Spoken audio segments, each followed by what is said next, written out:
Muy bien, grabando. Nuevamente, jóvenes, muy buenas tardes. Hoy, viernes, al parecer 24, ¿verdad?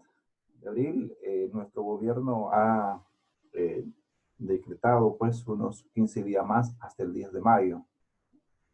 Y las evidencias que se podría ver los siguientes días que posiblemente sea no inmediato la actividad normal, sino en forma progresiva. Hay una situación que sobrepasa los 40 días y eso de cuarentena y eso hay una preocupación bastante en todos nosotros, en todos nosotros. Muy bien, el matrimonio. Una situación de vida conyugal de mucha responsabilidad, una relación de vida afectiva, una vida conyugal donde tiene una gran responsabilidad el entorno de familia nuclear, recíproco. Y esto para poder regular las conductas dentro de la vida conyugal existen pues normas, leyes que hacen que esto pueda ser armonioso para el Estado, para todos nosotros. Pues está pues la Constitución Política, está el Código Civil peruano, está también normas internacionales que permiten garantizar que cada Estado pueda hacer efectiva su norma establecida y publicada. Haciendo un repaso a lo que hicimos anterior, esta es parte 2, habíamos mencionado que los amigos tienen un periodo, un espacio, ¿ok? Mientras que esa interacción pueda seguir avanzando, puede llevarse a novios. Cuando llegan novios, eso quiere decir que ya pasaron la etapa de amigos, de ser conocidos, de compartir momentos muy bonitos, de tener ideas con mayor madurez afectiva. Novios indica pues una situación, un contexto público de reconocimiento por ambas familias y también ante la sociedad. Ante la sociedad. Una vez que pasa el promedio de la etapa de novios, en el mundo nuestro se recomienda 2 años, pasa a lo que es el matrimonio, un gran compromiso. Ahí el gráfico menciona matrimonio, dice, el matrimonio como pacto. Dice un pacto, ¿verdad? Es un pacto ante Dios, es un pacto ante las autoridades, porque representa la ley para que puedan cumplir las responsabilidades dentro de él. Muy bien. Y a veces dentro del proceso del matrimonio, hasta donde puede durar el matrimonio, mientras que Dios permita todo eso, siempre hay situaciones de poderse conocerse entre ambos cónyuges, situaciones maravillosas, situaciones bonitas.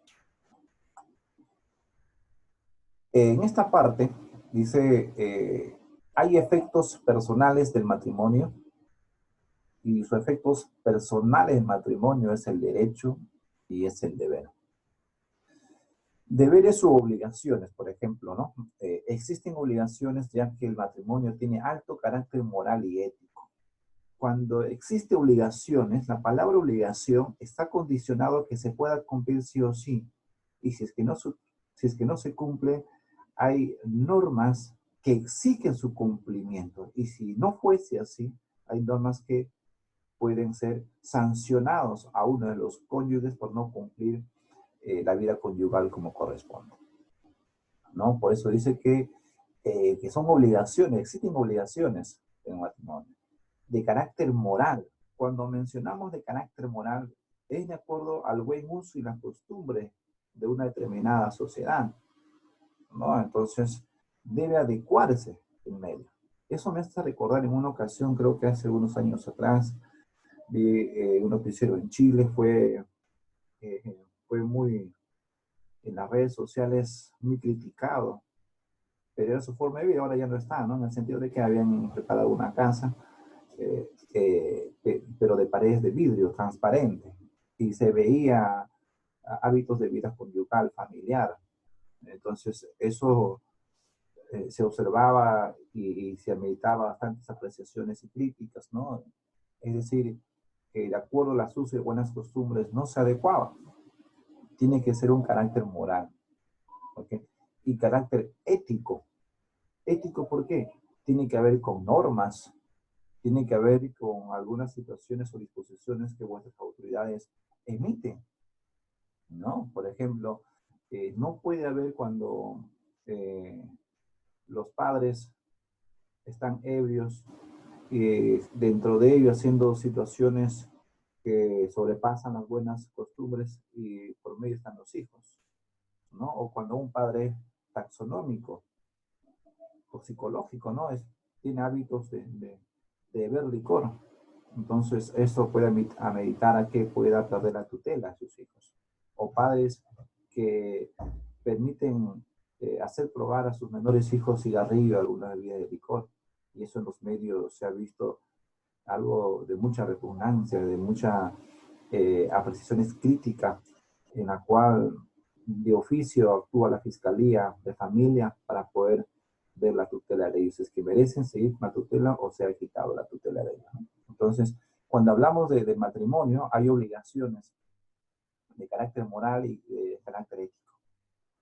¿Qué más otras obligaciones? El matrimonio es de orden público. ¿Por qué es de orden público? Porque la vida conyugal, el contexto del matrimonio es tan importante para el Estado que regula, puede ser que lo sancione, puede tener ciertos parámetros, porque es de orden público.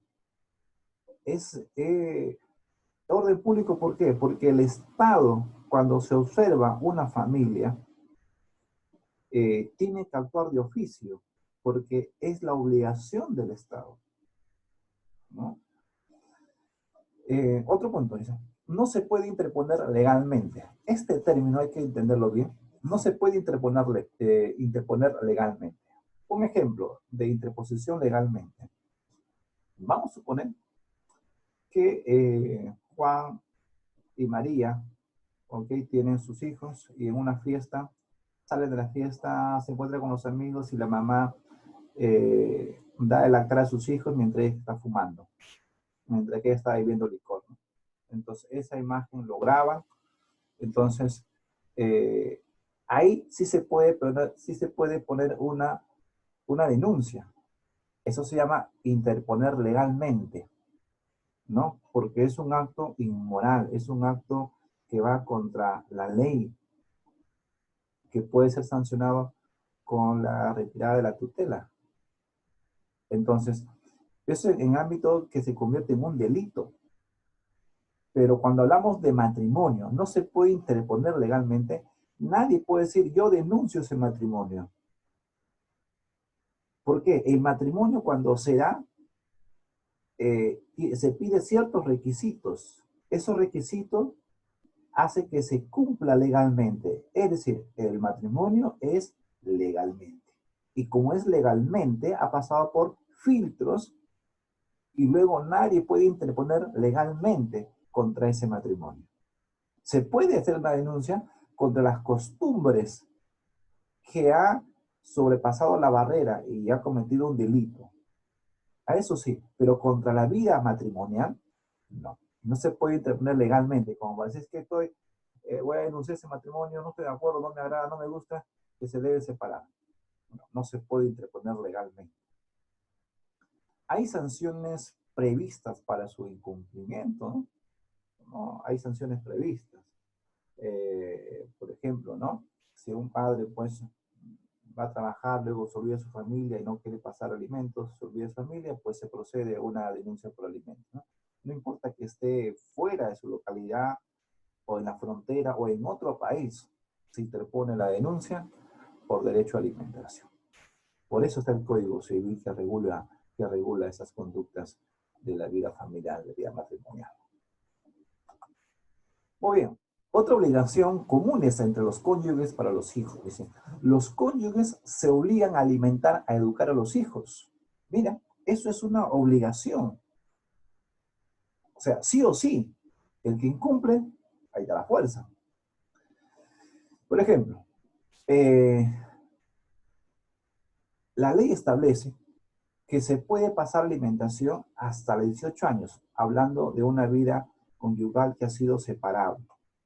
Vamos a tomar el caso que Juan se separó y cuando los menores tenían pues 5 años y tiene que pasarle mantención proporcionalmente lo que corresponde a su sueldo y a la vida que tiene la familia, un porcentaje, para su revivencia de los hijos, de su educación, están obligados hasta 18 años, pero hay excepciones. Si es que está estudiando el adolescente, tiene que seguir pasando lo que es alimentación, por educación. Pero no es porque de repente es tiene 30 años, 35, sigue estudiando, lo va a seguir pasando maldición. No, en absoluto. Hay ciertos parámetros para llegar a eso, a ese punto, ¿no? Por ejemplo, ¿no? Requisitos para que los hijos mayores de 18 años puedan recibir una pensión por alimento, por educación. Uno, si el que está estudiando, ya sea instituto, universidades u otro, tiene que tener buen mérito, buenas calificaciones. Ojo, buenas calificaciones. Caso contrario, el padre que aporta puede hacer un proceso donde se le quite ese aporte.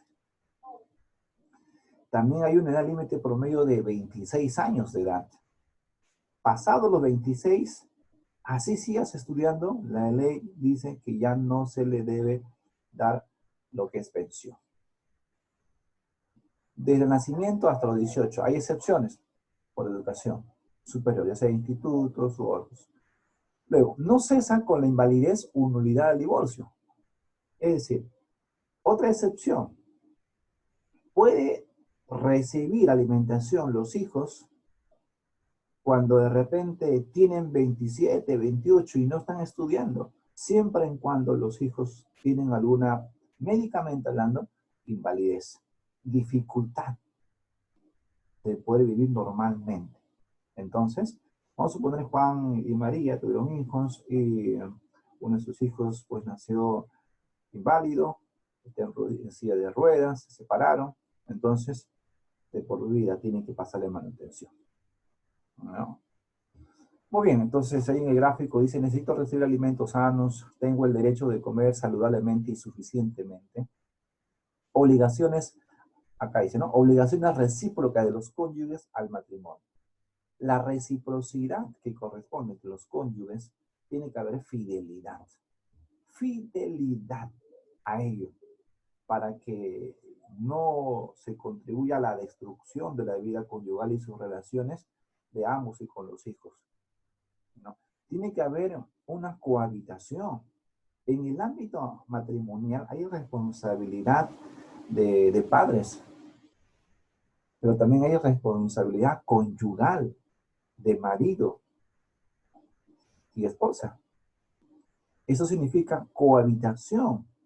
Un matrimonio que mencione de que pasado 2 años, 3 años, no cohabita, no hay lazos de que les pueda unir, entonces eso se considera pues abandono de hogar. Abandono de hogar. Asistencia, ambos se deben asistencia en los momentos difíciles, en momentos de enfermedad, en los momentos de escasez. Debe haber asistencia. Debe existir asistencia entre ambos. Ahí en el gráfico muestra una pareja de ancianos de mucho afecto hasta el final. Este contexto me hace recordar que mi padrino, bueno, ya que descansa en paz, por Andahuaylas, en una localidad llamada Santa Rosa, ellos no tuvieron hijos. Creo que la esposa era de no poder tener hijos.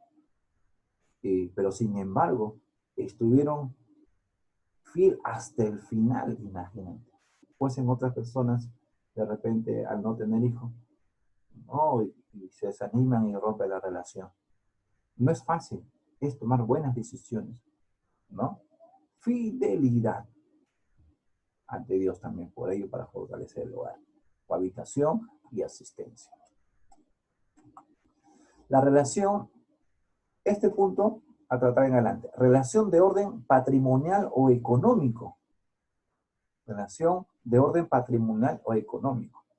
Algunos dicen que el matrimonio es un contrato, simplemente es un contrato. En un contrato, ambos firman ese documento, qué cosa debes hacer, qué cosa no debes hacer. Metafóricamente se puede decir que es un contrato legalmente, ¿no? Pero sin embargo, es más que un contrato. Un contrato no puede haber sentimiento, no necesariamente. Entonces, los que consideran que el matrimonio es simplemente un contrato, no le dan un valor, un realce, una importancia al matrimonio en la sociedad.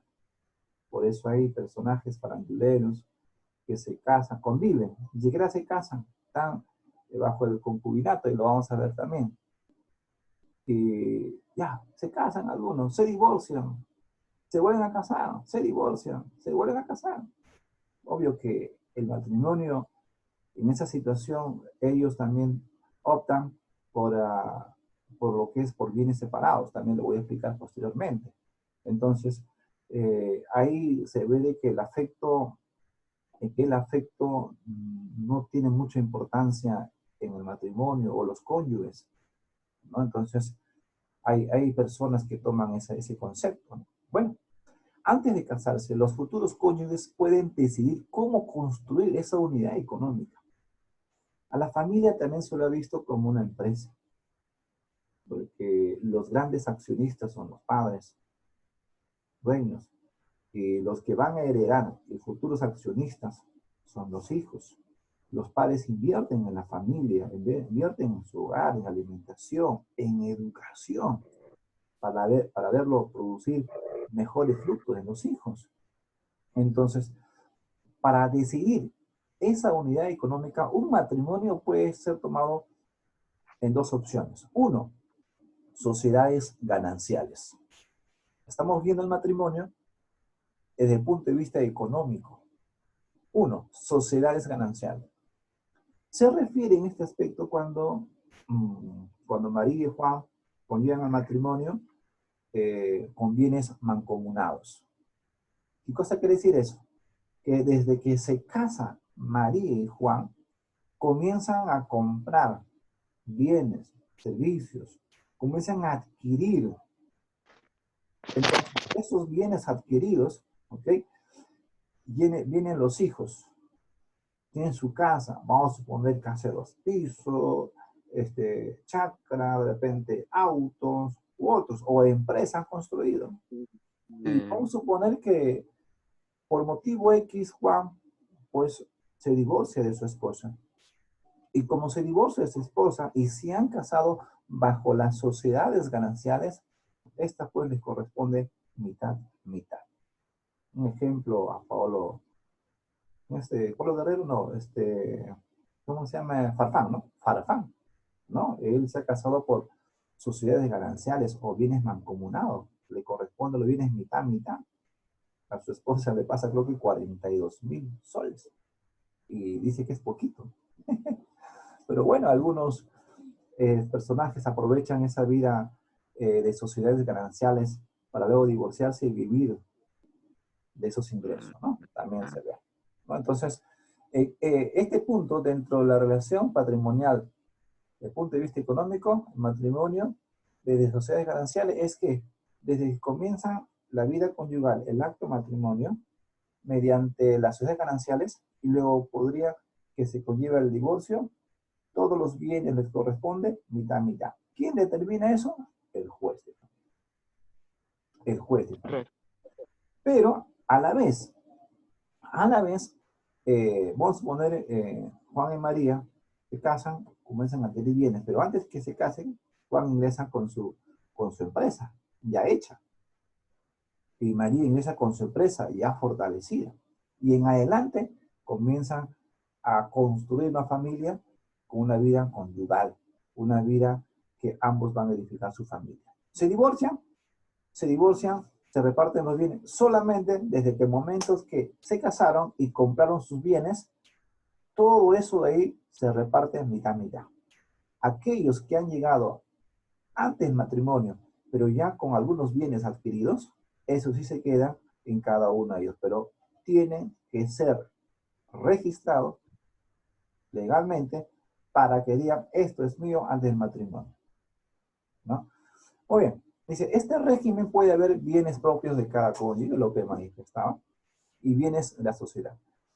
Fenece termina la sociedad de gananciales, un matrimonio, ¿no? Termina por invalidación del matrimonio.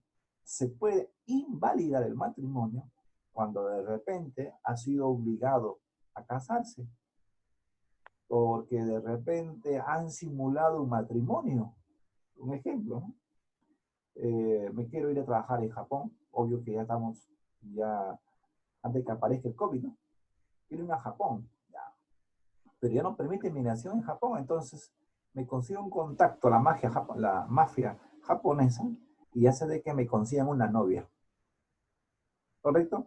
Esa novia viene al Perú y acá nos vamos a casar, ¿ok? Nos casamos y como ya me he casado con una japonesa, entonces tengo esa facilidad de poder emigrar. Pero una vez que llego a Japón, me divorcio. Pero ya tengo la ciudadanía japonesa. Entonces, alguien puede interponer, puede hacer invalidación del matrimonio, porque ha conllevado un acto jurídico que no es procedente. Ha habido cierto interés con tal finalidad. Otro punto que puede fenecer las sociedades gananciales, separación de cuerpos, ¿no? De repente hay discusión, vamos a suponer mi esposa y yo, paramos discutiendo, ¿ya? Paramos discutiendo, pero mi esposa no se quiere separar de este pechito. Entonces, yo duermo en otro cuartos separados, eso se dice separación de cuerpos. Cuartos separados, separación de cuerpos, o puedo estar en otra casa. Pero desde qué momento pasa 2, 3 días, no, yo quiero iniciar un divorcio, el juez de paz no me va a aceptar. Yo puedo presentar, sí, pero tiene que pasar un tiempo prudencial para proceder al divorcio. Separación de cuerpos, ¿no? Por divorcio, mutuo acuerdo, también. Por declaración de ausencia. Por declaración de ausencia.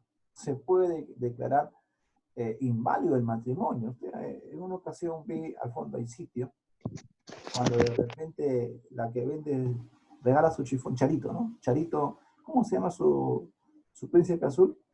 De Charito, al fondo del sitio. Jóvenes, ¿cómo se llama de Charo al fondo del sitio su príncipe azul? Ah, Al fondo del sitio por la mitad, de Charo. César. No, no es esa. Ya, ¿Cuál de vamos. todos? ¿Cómo? Ya, vamos a suponer lo siguiente, ¿ya? En esta ocasión, su esposo de Charito se va de viaje y no aparece. No hay rastro alguno de su presencia. Entonces, para que se declare ausencia, tienen que pasar 2 años. Luego de pasar 2 años se declara en ausencia, entonces procede el divorcio. Cuando digo en declaración de ausencia, no se tiene el lugar donde podría estar. Nadie lo ha visto, no hay testigos. Es inubicable. Entonces se hace una declaración de ausencia. Eso lo dice en el artículo 49 del Código Procesal Civil. A ver, acá lo tengo. A ver, ¿qué dice en el Código 39, queridos amigos? Dice, ¿dónde está? ¿Dónde está? 49, 49. Dice, declaración judicial de ausencia. Escuchen, ¿eh? Dice, transcurrido 2 años desde que se tuvo la última noticia del desaparecido, cualquiera que tenga legítimo interés o el Ministerio Público pueden solicitar la declaración judicial de ausencia. Interesante, ¿no? ¿Qué tiempo dice? 2 años. ¿Quién puede interponer? El que tiene interés e incluso el Ministerio Público. Obvio, ¿no? Si están en una vida concubinato o matrimonial y uno de los cónyuges tiene 2 años de ausencia, entonces la cuna del cónyuge pues tiene el interés de declararlo, ¿no? Como ausente. Eso dice el código en el artículo 49. 2 años se hace la declaración de ausencia. En el punto número 5, se invalida las sociedades gananciales cuando se conlleva por muerte de uno de los cónyuges. Pero cuando se declara oficialmente, legalmente, no es porque ya, cuando fallece el cuerpo es evidente, obvio, ¿no? Procede el divorcio, conlleva la viudez. Pero hay un punto legal que dice muerte presunta. La muerte presunta. Es decir, va más allá de haberse declarado ausente. Pasó 2 años, se declaró ausente. Pero eso no quiere decir que haya fallecido, ¿no? Que haya fallecido. Muerte presunta tiene que pasar un tiempo determinado para que se pueda declarar muerte presunta. Obvio, cuando el cadáver se ve que ha fallecido, entonces se conlleva como la viudez y eso tiene que llevarlo un certificado en la RENIEC para que figure, ¿no? Como fallecido. ¿Ok? Pero ¿qué pasa cuando se conlleva un accidente, pero en ese accidente muere el esposo, pero no se encuentra el cadáver? ¿Se puede declarar inmediatamente un certificado de defunción? No se puede declarar hasta que se encuentre, a menos que pase un tiempo determinado. Eso es por muerte presunta. ¿Ok? Entonces, suponemos que haya fallecido. Para suponer que haya fallecido, para que puede terminar la vida conyugal de una sociedad gananciales, dice en el artículo 63. Miren, en el artículo 63 dice, declaración de muerte presunta. Dice, procede la declaración de muerte presunta sin que sea indispensable la de ausencia, a solicitud de cualquiera del interesado o del Ministerio Público. 1. Cuando hayan transcurrido 10 años, miren, muerte presunta, se declara muerte presunta cuando haya transcurrido, cuando dice 10 años desde las últimas noticias del desaparecido, o 5 años si es que tuviese pues más de 80 años. Pues 80 años es el promedio donde ya las fuerzas se desvanecen, entonces 5 años más pasó de la última vez, entonces ya se declara como muerte presunta. Y si de repente tiene 30 años y no se lo ha visto, para declaración de muerte presunta tiene que pasar 10 años. 10 años. Otro punto dice, cuando hayan transcurrido 2 años si la desaparición se produjo en circunstancias constitutivas de peligro de muerte.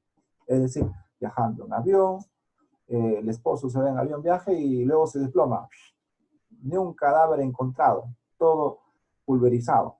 Entonces, en esa situación se puede declarar muerte presunta, pero aún así tiene que pasar 2 años. Y el último punto dice, cuando exista certeza de muerte, sin que el cadáver sea encontrado o reconocido. Entonces, hay situaciones específicas para poder que el matrimonio pueda tener una final que conlleva el divorcio posteriormente. O por cambio de régimen patrimonial. Vamos a ver el siguiente. Dice, ahora, separación de patrimonios. Es la separación de patrimonios, cada cónyuge conserva a plenitud su propiedad. Es decir, me caso con Janet, mi esposa, entonces en adelante, ante las autoridades, firmamos un documento que nos casamos bajo separación de bienes patrimoniales. Nos separamos. ¿Hasta ahorita? A ver, el audio. A ver, quiten el audio por ahí. Sigamos. La separación de bienes patrimoniales. Me he casado con mi esposa, y ante la autoridad, ante el matrimonio, en la autoridad, escribimos un documento que la vida conyugal es por separación patrimonial. Nos casamos, compro mi auto, el recibo a mi nombre.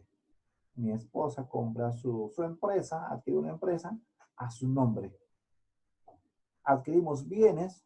Cuando nos separamos cada uno de los bienes que hemos adquirido en el momento del matrimonio en adelante. Obvio que esos bienes tienen que estar en registros públicos, sustentados, las boletas. Esta licuadora que me costó $1000, acá está su boleta, es mía. Entonces tiene que ser sustentable, ¿no? Entonces, es otra forma de separación de patrimonios desde el punto de vista económico, ¿no? O bien, en una ocasión en esta parte, por ejemplo, yo adquirí mi vehículo, entonces yo le he comprado, digamos así, ¿no? Le he comprado. Entonces, pero para ello firmar el contrato de compra, yo tenía que llamarle a mi esposa, porque ahí dice, en el sistema bancario, en el sistema, aquí dice, usted es casado, por lo tanto, no solamente usted tiene que firmar por la compra de ese bien, sino tiene que venir su esposa. Entonces, de hecho, ¿no? Estaba tratando de entenderlo mejor, entonces rápido, ¿no? Tuve que llamar a mi esposa, vino con su DNI, ella tuvo que firmar, es decir, lo que yo adquiero también es de propiedad de mi esposa, ¿ok? También es propiedad de mi esposa. Eso es siempre en cuando el matrimonio es mediante bienes mancomunados. En el punto de vista separación de patrimonios es cuando se casan, pero por separación de bienes. Es decir, lo que tú compras en el matrimonio es tuyo en el momento que nos separamos, en ese sentido. ¿Ok? Elección y sustitución del régimen. La elección se da antes de la celebración, como les mencionaba. La sociedad de gananciales se presume, se sobreentiende, ¿no? Y todos los bienes que se adquiere tienen que estar inscritos en los registros públicos. Toda propiedad que una persona lo adquiere y cree necesario por el valor que puede tener, tiene que estar en los registros públicos, ya sea de un bien mobiliario o puede ser un bien inmueble. Un bien mobiliario puede ser un auto que se mueve, se traslada, una licuadora, un televisor. Bienes inmuebles, algo que no se puede trasladar, puede ser un terreno. No puedes cargar tu terreno y llevarlo, no se puede. ¿Ok?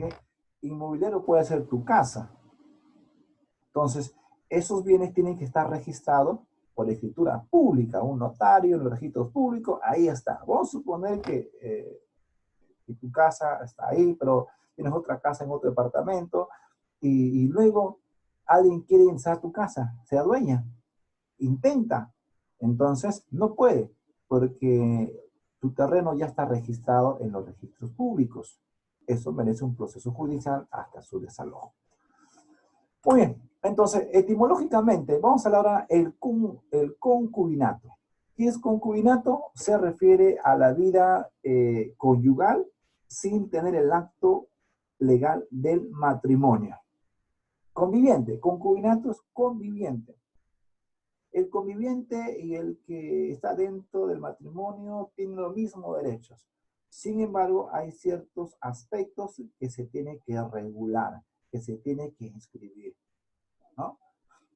Vamos a suponer que Juan y María pues se casan, no se casan, ¿ok? Están de novios y luego sale embarazada María, ¿ok? Y María pues le dice a Juan, que Juan, estoy gestando, tengo un hijo tuyo. Y Juan dice, ¿cómo? ¿Mío? Y comienza a proliferar, y se va Juan. Ese no es mío, ¿de quién habrá sido? Tú estás risa, por serlo, se va, se va. Y entonces María en su habitación en llantos, ve su barriguita en llanto, ¿no? ¿Qué hacer? ¿Qué hacer? Necesita ella hacerse un chequeo médico al seguro porque él es el empleado. Pero si se va al seguro no lo van a hacer caso porque no son casados. Y cuando nace el hijo, chequeo médico, no puede hacerse uso del seguro de su ex conviviente porque no son casados. Hay problemas, ¿verdad? Ni mucho menos en el DNI. DNI dice solteros. Ni para hacer transacciones. No se puede hacer situaciones, por ejemplo, Juan adquiere se separa, ¿no? Se olvida Juan de María, y entonces María con su vientre, ¿no? Y Juan se va a otro lugar, comienza a cumplir con otra persona y se compra un auto de lujo, ¿no? Entonces María se entera, le voy a denunciar, todo lo que vas a comprar es mío, le corresponde, pero si no son casadas, ¿cómo puede proceder ello? María nuevamente en llanto, ¿no? Entonces, es importante conocer los derechos del concubinato también, aunque lo sugerente, lo moral es que conlleve un proceso hasta el matrimonio, ¿no? Hay derechos que le corresponden a la mujer, al hombre y a los hijos. Etimológicamente, concubinato proviene del latín concubere, formada con y cubare, acostarse, debajo de la unión de derecho, es el matrimonio, o está la unión de derecho, concubinato, lo cual siempre ha existido y seguirá existiendo. Es decir, esto, etimológicamente, concubinato viene a ser convivir, acostarse. En el término legal, concubinato, acostarse, tiene que ser una vida de intimidad, una vida como si estuviese en un matrimonio, responsabilidad de esposo, ese tipo de relaciones. Entonces, es el concubinato, ¿no? En el Perú, la tendencia del concubinato es alto, ¿no? O sea, la gente no tiene mucho aprecio por el matrimonio. La gente dice, ¿para qué me voy a casar? ¿Para qué me voy a casar? Qué pena, ¿no? Qué pena, ¿no? Nos entristece saber eso. Más aún cuando crecen los hijos y los hijos tienen el efecto de esta situación. Pero aún las uniones matrimoniales son mayores en control. Son uniones, de hecho, las uniones similares y de matrimonio. Aquí hay que diferenciar. Una es unión de derecho y de unión de hecho. El matrimonio es unión de derecho. El concubinato es unión de hecho. ¿Cuál es la diferencia? Escúchenme, muchachos. La promoción, cuarta y secundaria. Mira, hay una gran diferencia. La unión de derecho se refiere cuando conllevan al matrimonio, han pasado por una serie de requisitos o filtros legales para acceder a ello. Unión de derecho. ¿Tengo derecho a casarme? Correcto. Entonces los requisitos cumplieron, se ejecuta, se consume el matrimonio. Unión de derecho. En el caso del concubinato, no han procedido a los requisitos del matrimonio. No han cumplido los derechos o las obligaciones que se requieren para el acto matrimonial. Simplemente ellos han hecho vida conyugal fuera del matrimonio. Algo ilegal, digamos así. En la cual, pero sin embargo, han hecho vida concubinato, han hecho un hecho. Han hecho un hecho.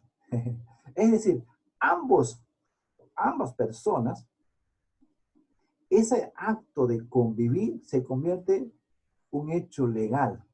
¿Para qué? Luego de 2 años de vivir en un concubinato, uno de los cónyuges puede proceder a la suscripción como parejas y puede acceder a ciertos beneficios. Por ejemplo, ¿no? Con mi esposa antes de casarnos, el noviazgo, vamos a poner, ¿no? Noviazgo, y tenemos como 3 años ya, bueno, de noviazgo, y bueno, antes del matrimonio ella sale embarazada. ¿Ok? Sale embarazada. Y como sale gestando mi pareja, entonces yo tengo que proceder a una inscripción de vida extramatrimonial para que mi esposa, o en este caso no me casamos, sería mi conviviente, tenga los derechos de salud, por ejemplo. Tenga los derechos de maternidad, por ejemplo. Si está trabajando, mi esposa tenga derecho del descanso en maternidad. ¿No? Me acuerdo que cuando mi esposa se casó, entonces nos dieron un derecho de un sueldo mínimo vital. En este caso, antes era pago de, creo que era 750, creo. Después de 3 semanas de dado luz, mi esposa, salud nos da un bono. Mira, los derechos que se adquieren bajo el matrimonio. Y si es concubinato, tiene que inscribirse, tiene que regularizarse para acceder a los derechos. Estoy hablando solamente en el aspecto salud. En el aspecto salud. También al suscribirse como concubinato y tu pareja, adquieres derecho. Vamos a suponer que tu esposo adquiere un bien, entonces ese bien tiene que ser, forma parte de la vida conyugal y le corresponde a la esposa también como propietaria. Y muchos aspectos. Por eso hay mucho desconocimiento de las personas cuando dicen, ¿para qué me voy a casar? ¿Para qué me voy a casar? Eso desacredita a lo que corresponde en sí, ¿no? Avanzamos para terminar. Mira, ¿cómo se registra eso? El primer paso para formalizar una unión, de hecho, es acudir a un notario público, ¿no? Un notario público ha estudiado pues, derecho, pero se ha especializado en los registros, ¿no? Solicitud, declaración expresa de los solicitantes, certificado de domicilio, certificado negativo de la unión de hecho, a ver si hay un impedimento alguno, ¿ok? Y tiene que haber una declaración de testigo, ¿no? Convives, así puedes inscribirte tu unión de hecho y garantizar tus derechos como conviviente. Avanzamos. Mira, a nivel de vuestro país hay una gran tristeza. Este es el Instituto Nacional de Estadística, INEI, el censo 2017, ha tocado esa información. Mira, los casados disminuyó del 28.6% al 25%. ¿Qué te da a entender? ¿Qué cosa nos da a entender eso? Y convivientes de 24.6 a 26.7%. ¿Eso qué cosa nos da a entender? Muchas observaciones. Y esa para que pueda disminuir está en nosotros, está en ustedes, que van a formar parte de esa sociedad. Y hay que pensarlo bien. Mira, dentro de ello, en el área urbana, o sea, la ciudad, los casados son 28.6% y en el 2017 ha disminuido 1%, 25, 3% ha disminuido. O sea, cada vez hay más convivientes. Los convivientes de 2007 a 2007, 10 años, ha aumentado. Imagínate. En el área rural, mira la vida conyugal, la vida de convivencia. En el 2007 al 2017, los casados, ahí está, un 2% ha disminuido. Eso significa que los convivientes ha aumentado de 28 a 31.9%. ¿Qué pasaría aquí? ¿Qué está pasando? ¿A qué se debe? ¿Qué factores influyen? Económico, afectivo, educación, como dice acá, una parodia entre dos señores. ¿Tú crees en el amor a primera vista? Le dice ella. No ven, son ciegos, ¿no? Y a veces sucede eso cuando se conlleva a la convivencia, ¿no? Muy bien, concubinato. Requisitos: singularidad, permanencia, notoriedad, ausencia e impedimentos. Muchachos, ya el tiempo nos ha ganado, es un tema muy, muy, muy precioso, más aún a estos niveles sobrados que ustedes se encuentren como cultura, ¿ok? Como para tener el conocimiento de cultura general. Esta prueba de existencia de concubinato, efectos jurídicos del concubinato, ¿no? Y este trabajito. La clase que viene lo voy a explicar estos dos diapositivas y este trabajito hay que presentar. Ya, jóvenes, ha sido muy fructífero poder preparar mi clase para todos ustedes. Yo le agradezco. Jóvenes, activen su audio. A ver, activen su audio. Gracias por su tiempo. Que podamos esto